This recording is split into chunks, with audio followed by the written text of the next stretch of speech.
The fire remembered him before I did. Strange thing to say, I know, but old fires are like old storytellers. They know when a tale is not finished.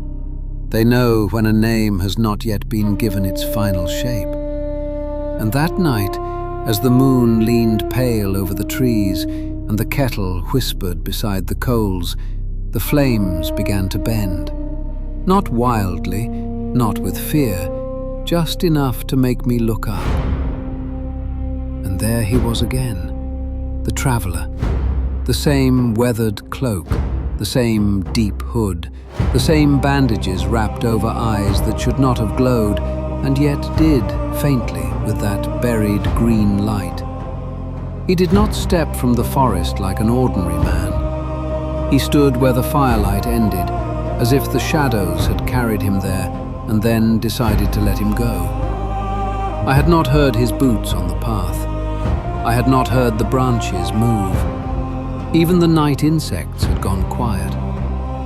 Now, friends, when a visitor returns to your camp without knocking, without speaking, and without the courtesy of sounding like a living thing, there are two wise options. The first is to leave. The second is to pretend you are not afraid and pour tea. Naturally, I reached for the kettle. The traveler remained still, too still. His gloved hands rested beneath the folds of his cloak. His face was hidden completely. No horns, no scars, no tattoos, no shape beneath the cloth that would give away what he was. Only the bandages. Only the faint glow beneath them. I studied him. He studied the fire, or perhaps something inside it. At last he spoke. You told me why they called him Betrayer. His voice was low, quiet, controlled, like a blade wrapped in cloth. Now tell me why some came to call him Savior. Ah, there it was. The second cup. I breathed in slowly and looked at the flames. Part of me had hoped the first story would be enough, that we could leave Illidan Stormrage beneath the weight of ancient judgment, sealed inside the memory of the well, the sundering, and the prison that followed. But stories do not end where judgment begins. That is only where they become harder to tell. I reached for my wooden cup. The traveler placed the obsidian flask between us again. Black glass, green light, a smell of ash, bitter root, old stone, and something sharper underneath. Fell. A sensible person would have refused. A wiser person would have asked what the brew was made of. I, unfortunately, am a storyteller. And storytellers have a terrible habit of accepting dangerous things when they come with better questions. You know, most folk bring payment in coin. The traveler's hood tilted slightly. Would coin have bought this story? I looked at the flask, then back at him. No, I don't believe it would. Then I suggest you drink. I should have been offended by the command, but there was no arrogance in it. Only urgency, only old pain. I poured the brew into my cup. The liquid moved like emerald smoke trapped in water. Firelight passed through it and came out wrong. I lifted the cup. To the stories history buried, and to the truths that claw their way back. Then I drank. The campfire folded inward. The trees stretched tall as pillars. The stars above became thin white scars across an endless dark, and the world opened beneath me. Not to ancient Kalimdor this time, not to the well at the height of its glory, not to brothers beneath moonlit leaves. No. This vision carried me downward, beneath root, beneath mountain, beneath memory, into stone, into chains, into silence. 10,000 years of it. 10,000 years. We say those words too easily. They pass over the tongue as if they are only a number, a measure, a line in a chronicle. But 10,000 years is not a sentence. It is a world dying and being born again above your head. It is every voice that once knew you fading into dust. It is children becoming elders while you remain unchanged in the dark. It is language shifting, forests growing, kingdoms rising, wars ending, songs being rewritten, and your name becoming smaller and harder until it fits neatly into one word: betrayer. That was the name left for Illidan Stormrage. Not brother, not sorcerer, not defender. Not the one who saw the Legion and understood its hunger. No. Betrayer. A name simple enough to teach, simple enough to fear, simple enough to carve into memory without asking too many questions. And so he remained beneath Mount Hyjal, sealed in the darkness, guarded by the Watchers, watched by Maiev Shadowsong. Now, Maiev was not some careless jailer. No. She was discipline given flesh, cold purpose, a blade that had learned patience. To her, Illidan was not a mystery. He was not a tragedy. He was a threat. And threats were contained. Stone walls surrounded him. Warden magic bound him. Ancient roots pressed through the prison ceiling like fingers of a world that had moved on without him. Above, seasons turned. Below, Illidan waited. Not asleep, not dead, waiting. And waiting is not nothing. Waiting can be a wound. In the dark, memories do not fade. They sharpen. They return with teeth. He would have remembered Tyrande's voice, Malfurion's judgment, the well of eternity burning blue and impossible. The moment he created the second well because he believed Azeroth would need power again. The moment his people looked upon him and did not see foresight. They saw danger. They saw betrayal. Perhaps in the silence, he argued with them again and again. Perhaps he defended himself to ghosts. Perhaps he cursed them. Perhaps on some nights, if night means anything in a prison with no sky, he wondered whether they had been right. That is a cruel thing about condemnation. Enough time beneath it, and even the condemned may begin to hear it in their own voice. But Illidan was not built to surrender to silence. Anger remained, pride remained, purpose remained. And somewhere beyond the mountain, beyond the reach of his prison, beyond the peace his people believed they had purchased, the burning legion had not forgotten Azeroth. Evil rarely forgets a door that almost opened. The world above had buried Illidan because it wanted to believe the worst was behind it. But the worst had only been waiting. And soon, the people who locked the betrayer away would find themselves standing before a terrible truth.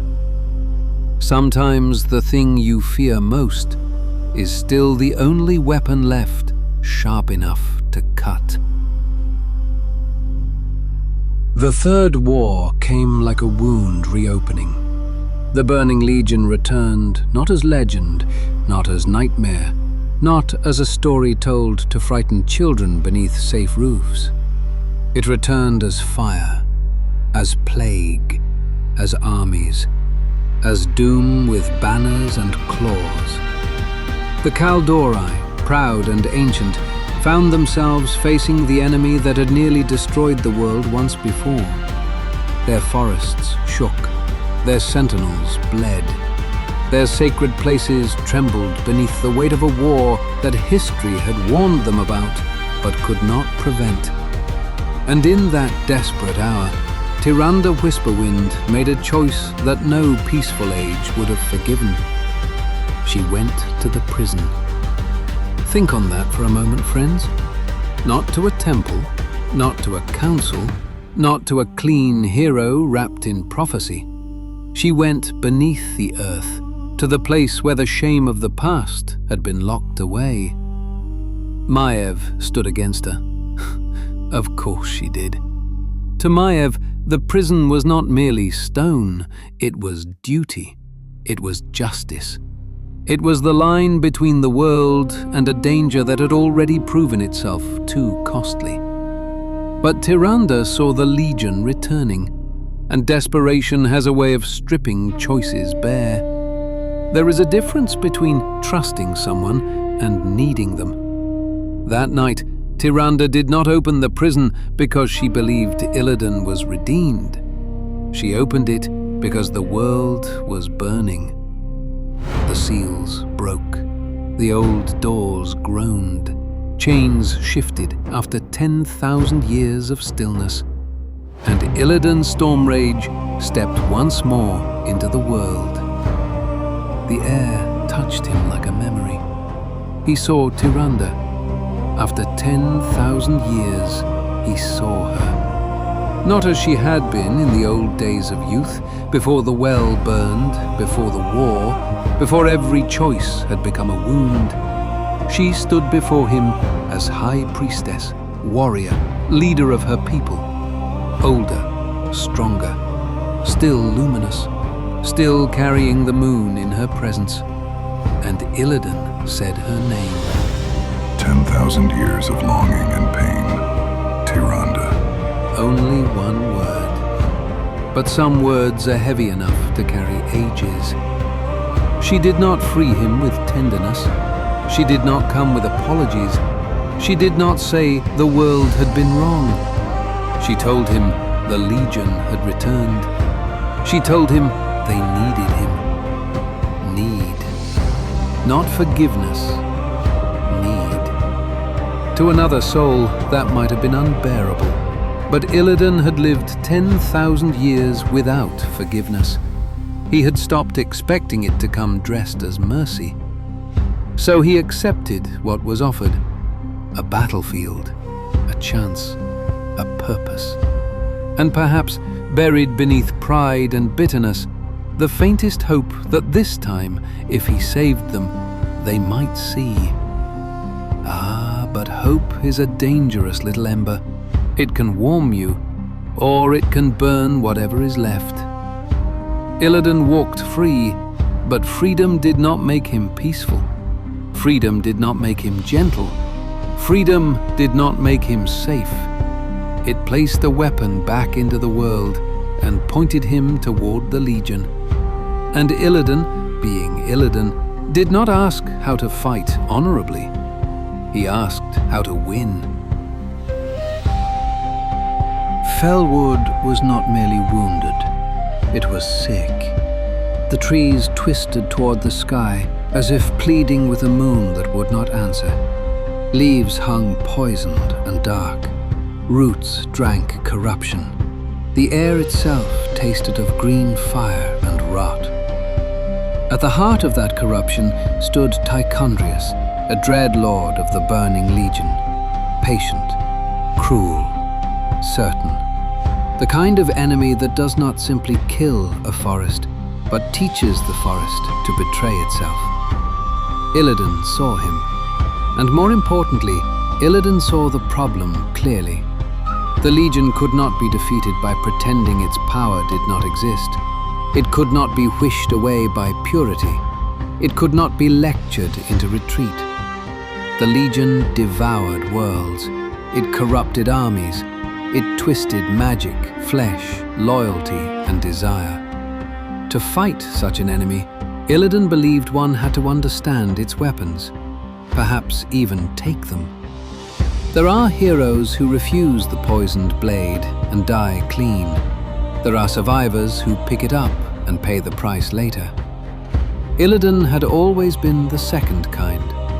In the corrupted wilds, he found the Skull of Gul'dan. a relic soaked in fell power, a thing of ruin, a whispering source of demonic strength left behind by one of the most infamous warlocks the world had known. No wise soul would touch such a thing, which of course meant Illidan reached for it. Now, let us be honest by the fire. This was not a harmless choice. It was not noble simply because the enemy was evil. Power like that does not come politely. It does not ask what purpose you have in mind. It enters and changes the room. It enters and changes you. Illidan consumed the skull's power. Fell energy tore through him. His form changed. The man who emerged was no longer simply Kaldorei. Wings of shadow and demonic force, horns, a body altered by the very power he sought to turn against the Legion. And then he hunted Tychondrius. Not as the prisoner who had been released, not as the brother trying to be understood, not as the man hoping that victory might repair the past. He came as something else, a monster aimed at monsters. The Dread Lord fell. The corruption over Felwood broke. The Legion's power was weakened. By any honest measure, Illidan had achieved what he set out to do. He had saved lives. He had struck a devastating blow against the enemy. He had proven that forbidden power, in the right hands, could be turned back upon those who used it. But when the others saw him, they did not see victory first. They saw what he had become. Horns, wings, fell fire, demonic power. And fear told the story before gratitude could speak. That was Illidan's tragedy, again and again. He kept bringing proof to people who could only see the price. And perhaps that is because the price was always standing right in front of them. Malfurion saw his brother changed, not merely wounded, not merely hardened, changed. To understand Malfurion's horror, you must understand what fell power meant to him. He had seen the war of the ancients. He had watched the world nearly die because arrogance opened the door to the Legion. He had seen the Well of Eternity become the wound through which doom entered creation. To Malfurion, Illidan's choice was not strategy. It was repetition.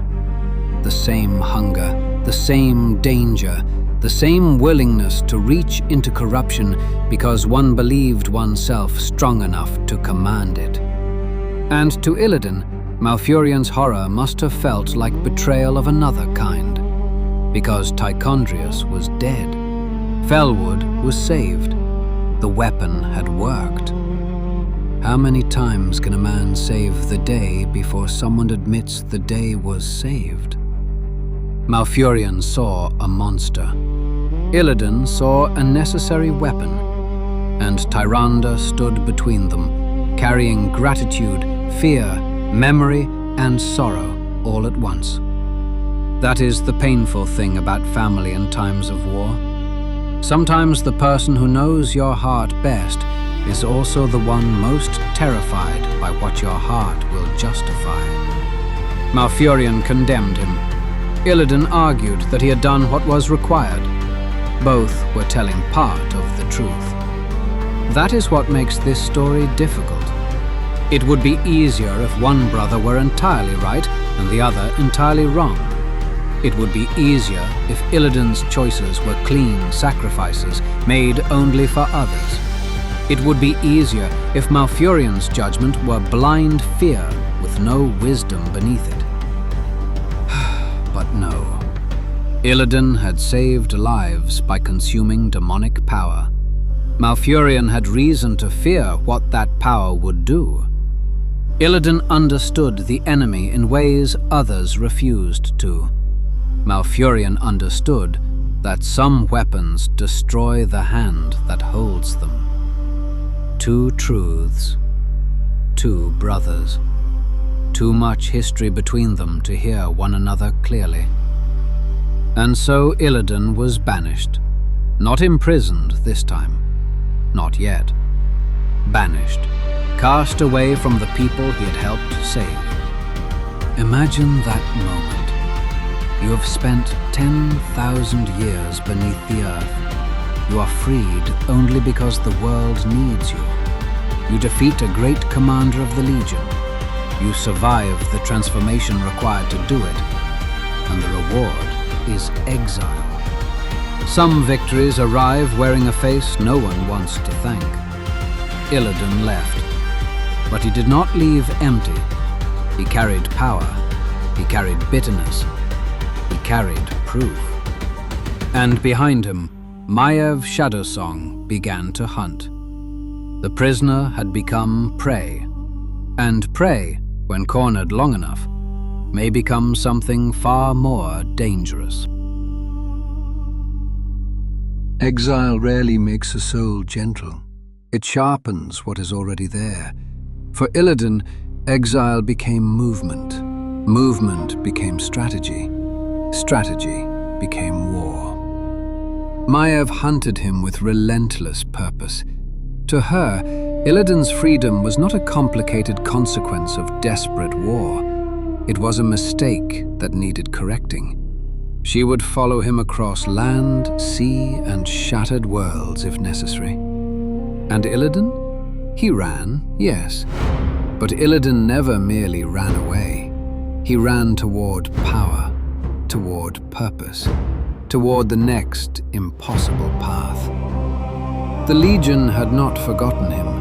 How could it? He had taken demonic power, killed a dreadlord, and refused to be shaped into obedience. A rebellious weapon is more dangerous than an enemy. A rebellious weapon understands the forge. Kill Jaden's will reached for him. The great deceiver offered command, threat, bargain, and purpose all in one poisoned hand. Destroy the Lich King, shatter the frozen throne, strike at a force the Legion itself had helped create and now feared losing control over. Illidan listened, not because he was loyal to the Legion. No, Illidan's loyalties were never that simple. He did not kneel to kill Jaden in his heart. He accepted a path that aligned with his own ambition and survival.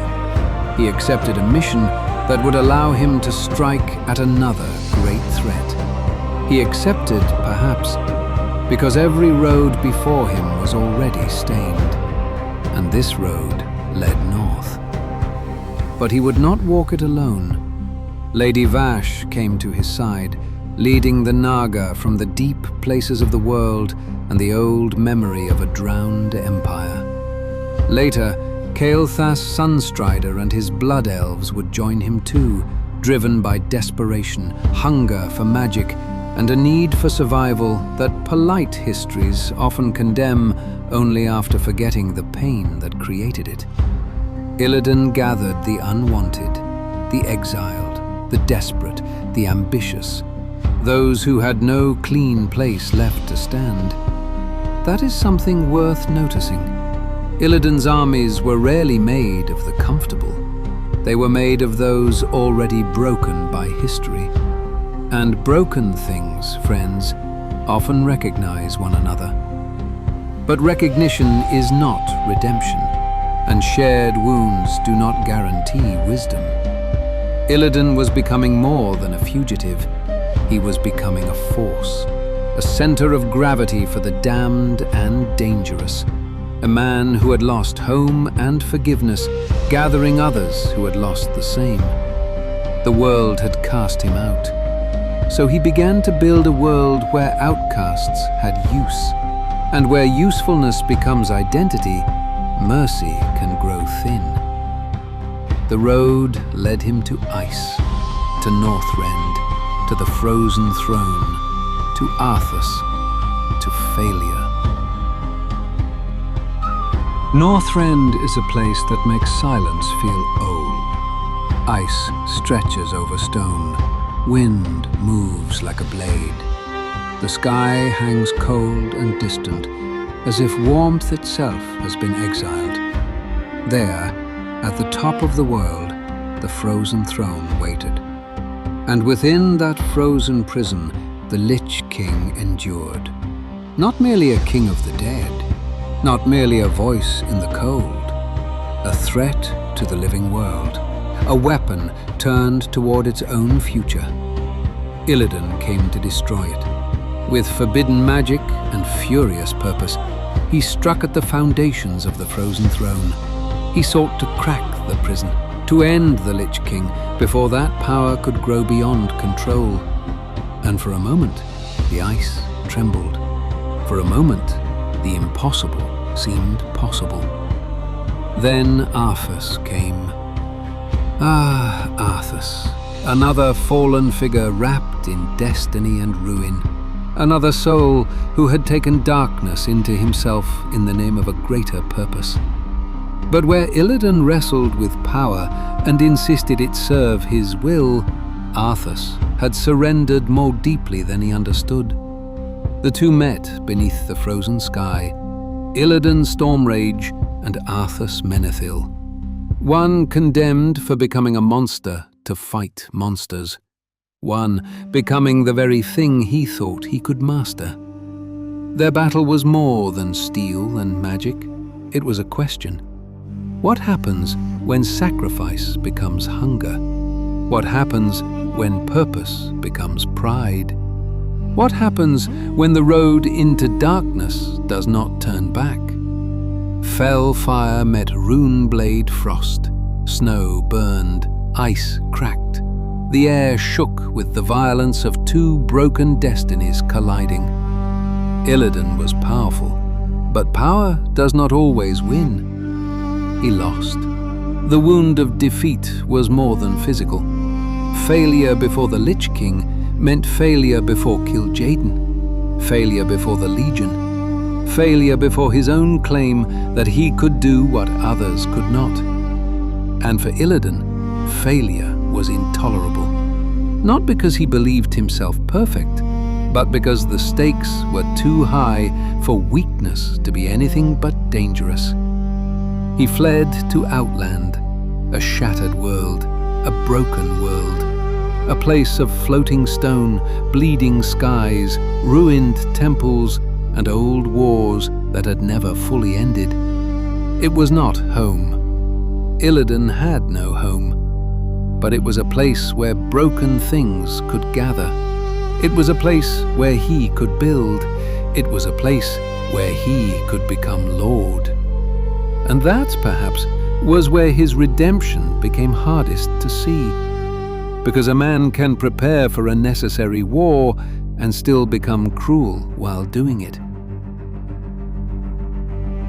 Outland was not a kingdom. It was a wound that refused to close.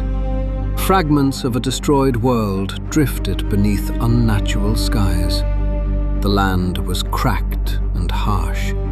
Fell storms burned on the horizon. Ruins stood like bones. Every road seemed to lead through memory, violence, or hunger. At the heart of it stood the Black Temple. Once sacred, then corrupted, then conquered, then claimed. Illidan took it. Magtheridon, pit lord ruler of Outland, fell. The Black Temple became Illidan's fortress, throne, refuge, and war room. From there, Illidan ruled. And let us be honest, beneath the moon, he was not a gentle ruler. He was not a patient shepherd gathering lost children into safety. He was a storm with a throne. His rule brought order to some and terror to others. His followers sought purpose. His enemies sought tyranny. Those crushed beneath his campaigns did not need a historian to explain that his war had consequences. This is why simple redemption stories fail Illidan. If we polish him too clean, we lie. If we condemn him too easily, we miss the truth. Illidan was preparing for the Legion. He was also ruthless. He saw farther than many. He also ignored what stood bleeding at his feet. He believed the war justified monstrous methods. And sometimes, monstrous methods create monsters even when the cause is real. Lady Vash served him. Kael'thas followed him, though his own hunger would later pull him down darker roads. Akama bent beneath the weight of alliance and resentment. Around Illidan gathered soldiers, sorcerers, naga, blood elves, broken warriors, and those who had no clean future left. Outland did not receive a savior. It received a weapon maker, a warlord, a visionary, a tyrant. A man convinced that the Legion would return and that only those willing to sacrifice everything would be ready. And beneath the Black Temple, in training halls lit by fell fire and shadow, Illidan began shaping his most terrible answer to the burning Legion. The Illidari. A demon hunter is not born from glory. No child dreams honestly of becoming one, because no child can understand what it costs.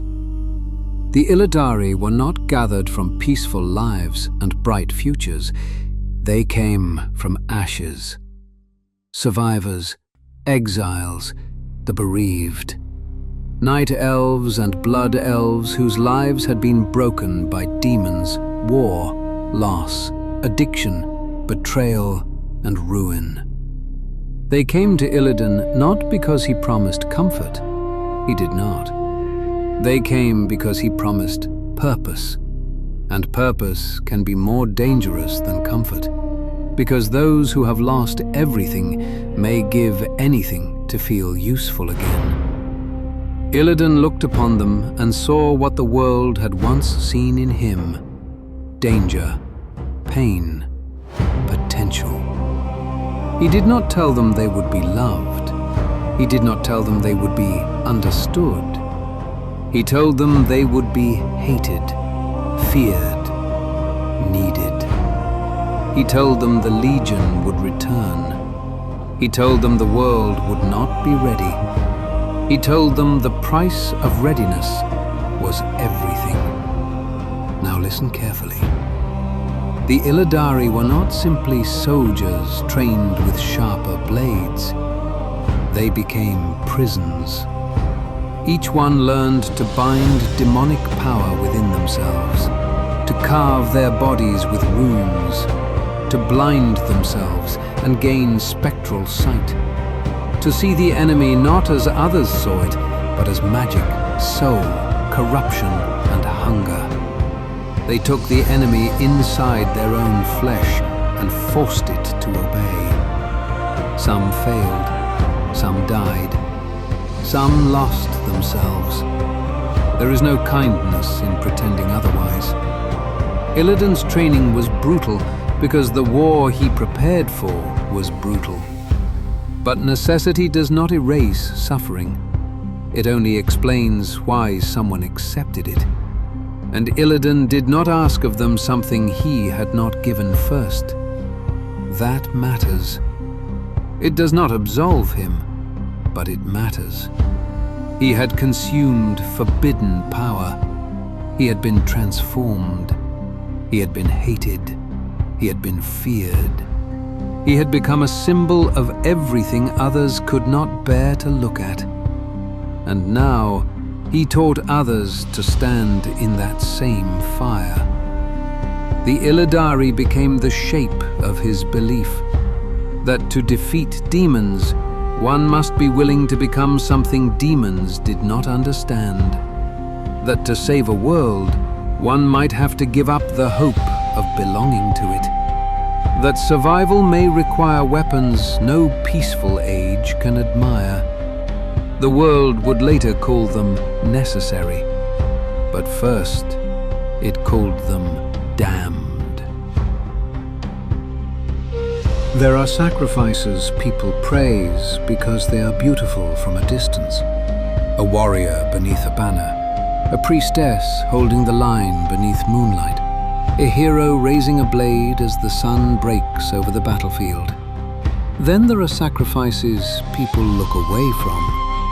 The Illidari lived in that second kind. Imagine the ritual halls beneath the Black Temple, fell light burning green against black stone, young initiates kneeling in silence, their faces hard with fear they refused to show. Blades laid before them, runes prepared, the air thick with demonic whispers, and Illidan watching.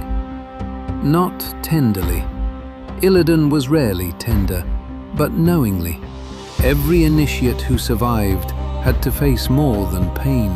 They had to face temptation, rage, hunger, the voice of the demon bound inside them, promising power if only they surrendered. Some did, some broke, some became warnings to the others. The survivors learned that discipline was not a noble word carved on a training wall. Discipline was waking each day with a monster inside your soul and telling it no. No, you may not rule me. No, you may not wear my skin. No, you may not turn my hatred away from the Legion. No, again, again, again, until defiance became breath. To become Illidari was to lose the simple shape of mortal life. No quiet return home, no peaceful harvest, no soft old age by a friendly fire. They gave up normal sight, they gave up trust, they gave up the comfort of being seen as protectors. They became frightening, so others might remain unscarred a little longer. And still, we must not make this too pretty. Illidan did not create a gentle brotherhood of misunderstood heroes. He created weapons. Weapons have edges. Weapons cut what they are aimed at, and sometimes what stands too close. The Illidari were proof of his vision. They were also proof of his ruthlessness. Both truths must remain, because if you remove one, you no longer have Illidan. You have a simpler man. And Illidan Stormrage was many things. Simple was never one of them. The Black Temple stood like a dark crown upon Outland. Within its halls, fell fire burned. Demons were imprisoned, studied, weaponized. Illidari trained. Plans unfolded. Armies gathered. Secrets deepened. And Illidan watched. He watched the Legion. He watched his enemies. He watched his allies. Perhaps too closely. Power isolates. Paranoia feeds on old wounds. And Illidan had more old wounds than most souls could survive. He knew betrayal because he believed he had been betrayed. He knew judgment because he had been judged. He knew imprisonment because 10,000 years had carved patience and fury into him at the same time. So in Outland, surrounded by followers and enemies, he trusted less and less. Kael'thas drifted toward his own ruin. Akama's resentment grew. Maev's hunt continued. The world beyond Outland heard stories of the Black Temple and its lord, stories of cruelty, stories of demonic power, stories of a tyrant gathering an army. And those stories were not entirely false. That is important. When Azeroth's champions came for Illidan, they did not arrive at the doorstep of an innocent man. They arrived at the fortress of a dangerous ruler who had spilled blood, made enemies, and bound terrible powers in pursuit of a war most did not yet understand. But they also arrived before the truth was ready. Illidan stood at the summit of the Black Temple, facing those who had come to end him, not pleading, not explaining, not asking to be understood. Perhaps he had learned that explanation was useless when fear had already chosen the ending. So he gave them warning instead. They were not prepared, not for him, not for what he knew, not for the war beyond the horizon. The battle came. Steel, shadow, vengeance, fellfire. Maiev struck with the force of a life consumed by pursuit. Akama's rebellion opened the way. The champions pressed forward. And Illidan fell. For many, that was the end of the villain. The Lord of Outland defeated, the betrayer slain, the monster finally brought down. But history, friends, has a habit of celebrating too early. Because Illidan's body fell, his purpose did not. And the army he built, the truth he saw, the war he prepared for, all of it remained waiting in the dark. The world believed it had ended a threat. Instead, it had silenced a warning. Years passed. Azeroth moved on, as it often does. New wars, new heroes, new wounds, new songs to cover old mistakes. Illidan became a memory again, a raid tale, a warning, a fallen tyrant in a black temple on a broken world. And then the Legion returned, not as a small wound, not as a whisper from old ruins, in force. The sky tore open, fell fire rained, demons marched across the world in numbers too great for comfort, too familiar for anyone who remembered the old stories. And suddenly, the question changed. Not whether Illidan had been dangerous, he had been. Not whether his methods had been terrible, many were. The question became sharper. What had he known? What had he prepared? What had the world destroyed before understanding why it existed? The Illidari were released. Demon hunters emerged from their prisons and shadows, carrying the very power the world had feared.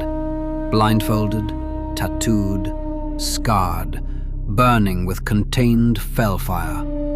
Monsters, some called them. Then those monsters charged the Legion, and on battlefields lit by green flame and desperate hope, Azeroth watched the damned bleed for its survival. That is a hard moment for any world. The moment it realizes fear was not the same as wisdom.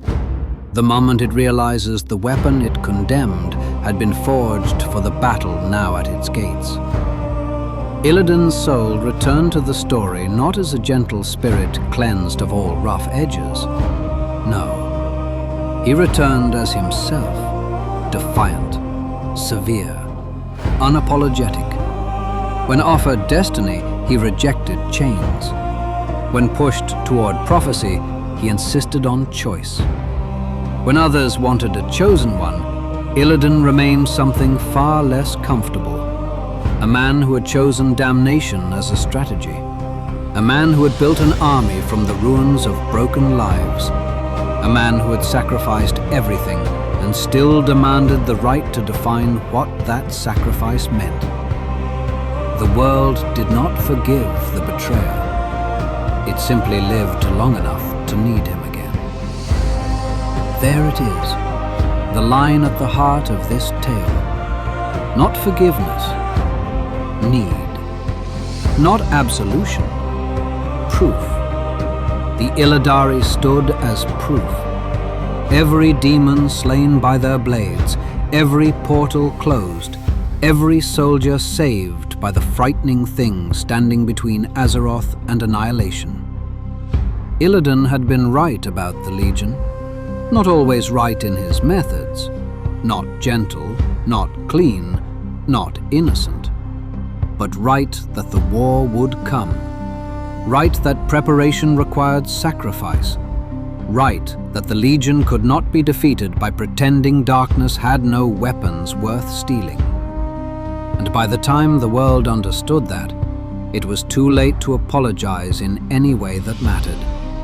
So Illidan did not ask for apology.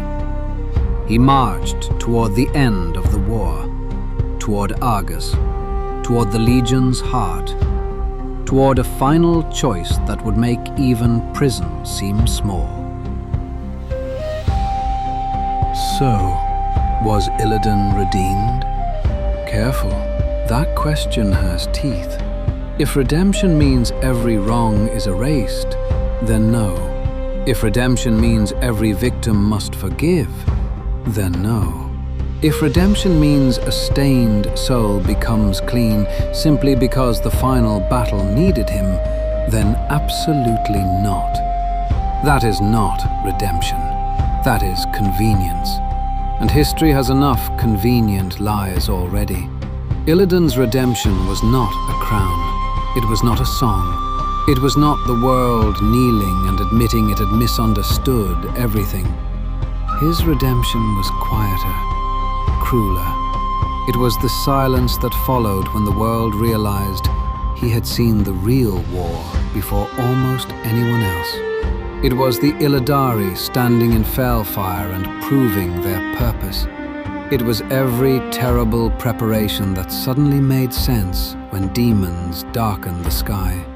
It was every frightened whisper of monster turning slowly and unwillingly into necessary.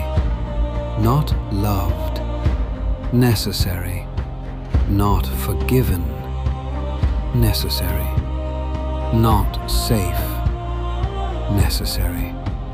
And perhaps Illidan would have accepted no other word, because forgiveness requires someone else to grant it. Purpose is something he could claim for himself. That is why Illidan's path resists easy comfort. He does not become soft. He does not become harmless. He does not sit quietly and ask the world to understand him at last. He remains difficult, proud, wounded, certain. He remains the man who would sacrifice everything and then look upon others and ask what they had given. A cruel question, yes, but not an empty one. Because every generation wants clean heroes.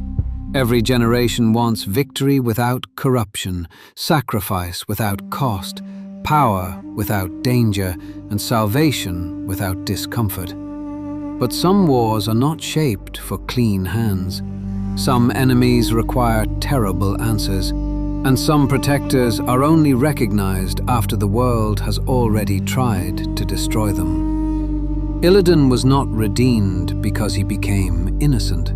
He was redeemed because his purpose became undeniable. That is a smaller comfort, and perhaps a truer one. The Legion still had to be faced at its heart. Argus waited beyond the sky, wounded and burning beneath the shadow of the Dark Titan. The final campaign would carry Illidan farther than exile had ever taken him, beyond Azeroth, beyond Outland, beyond every prison and battlefield that had shaped his long and bitter life. And when the last battle came, Illidan would not ask for a throne. He would not ask for praise. He would not ask to return to the forests of his birth or stand once more beneath the moon beside those he had loved. No, his path had never led home. It led towards Sargeras, the enemy behind the Legion, the shadow behind the war of the ancients, the presence that had haunted every sacrifice Illidan had ever made. And Illidan, who had once spent 10,000 years imprisoned by his own people, would stand before the being responsible for countless ruined worlds, not as servant, not as victim, not as prisoner, as jailer. But the fire was sinking low, and some roads should not be walked while the mind is weary, especially those that lead beyond the stars. The vision loosened its grip slowly. The burning skies of Argus faded first, then the distant roar of armies, then the green fire. Stone became shadow. Shadow became trees.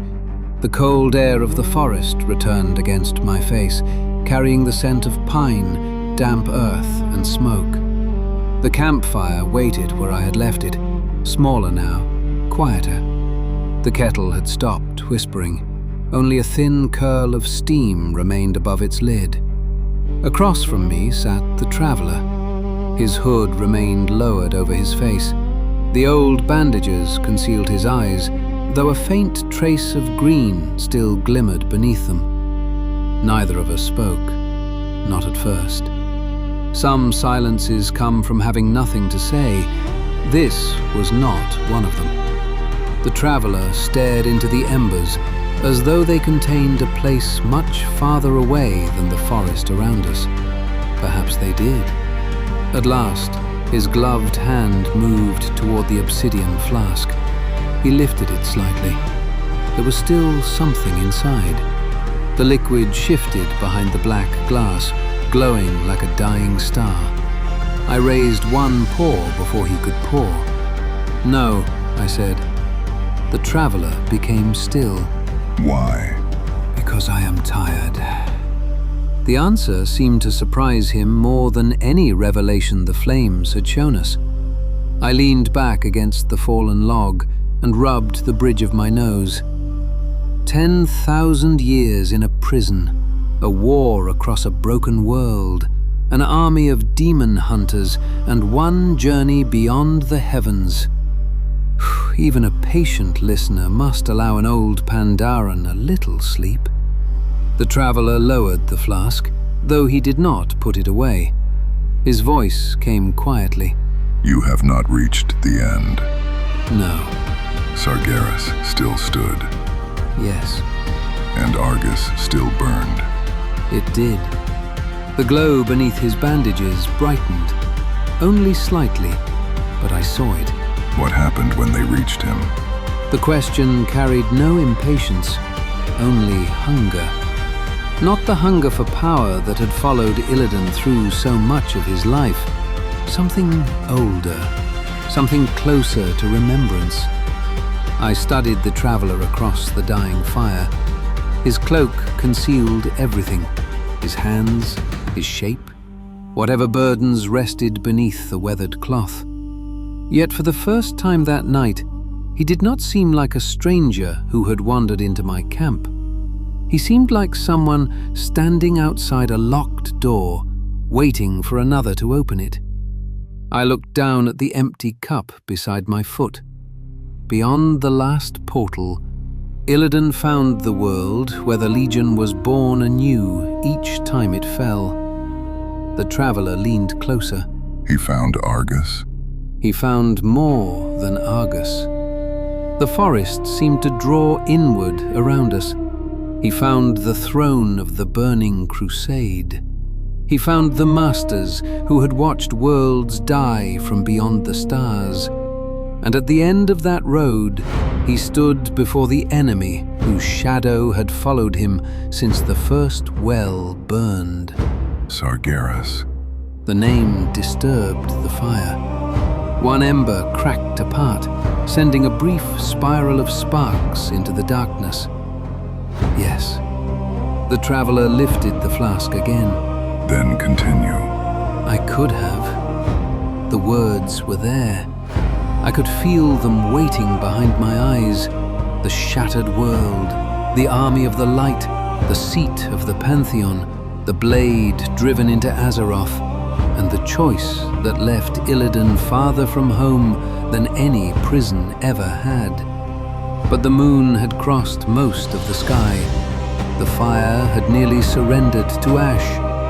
And there are some endings that should not be spoken by an exhausted tongue. I reached forward and placed another piece of wood upon the coals. It caught slowly, a thin orange flame curling around its edge. Not tonight. The traveler's hood tilted. You would stop there. I would pause there. For how long? I smiled faintly. Perhaps Perhaps until another moon finds us beside the same fire. He said nothing. His fingers tightened around the neck of the flask. Then, slowly, he placed it back between us. An offering waiting to be accepted, or a promise waiting to be fulfilled. The traveler looked toward the eastern sky, where the darkness had begun to soften into the first dull gray of morning. When we meet again, tell me what became of him after victory. I watched him carefully. After victory? When the Legion fell, did he finally go home? My place was so quiet that, for one breath, it did not sound like curiosity. It sounded like hope. I looked into the fire. No, I said. The traveler did not move. But neither did he fall. The green glow beneath his bandages strengthened. What did he become? I pulled my robe more tightly around my shoulders and rested my hands over my stomach. That answer belongs to a darker fire than this one. The traveler rose. The folds of his cloak settled around him, hiding every trace of the figure beneath. He stood at the edge of the camp for a long moment, facing the fading stars. Then he turned his hood slightly toward me. Rest, then. There was a strange softness in the words. Not kindness exactly, but something that remembered it. I intend to, and you should consider doing the same. The faintest sound came from beneath the hood. It may have been a breath. It may have been amusement. He asked, with Sargeras still waiting? Before I could answer, the wind moved through the camp. The flames bent low. My eyes watered against the smoke. And when I looked again, the traveler had crossed beyond the reach of the firelight. No footfalls marked his departure. No branches stirred. Only the obsidian flask remained upon the earth beside the unpoured cup. I picked it up carefully. The glass was warm, far warmer than it should have been. Within it, the emerald liquid moved in slow circles, and for just a moment, the reflection upon its surface did not show the forest or the dawn. It showed a broken world beneath a poisoned sky, a throne surrounded by stars, a vast figure bound in light, and before him, alone but unbowed, stood the silhouette of a horned warrior, watching, waiting, guarding the darkness from which no one else could safely turn away. Then the image vanished. The flask became only glass again. I set it beside the fire and closed my eyes. Another night, perhaps, another cup, and then we would follow Illidan Stormrage beyond the final battlefield to the place where the betrayer became the keeper of the Dark Titan.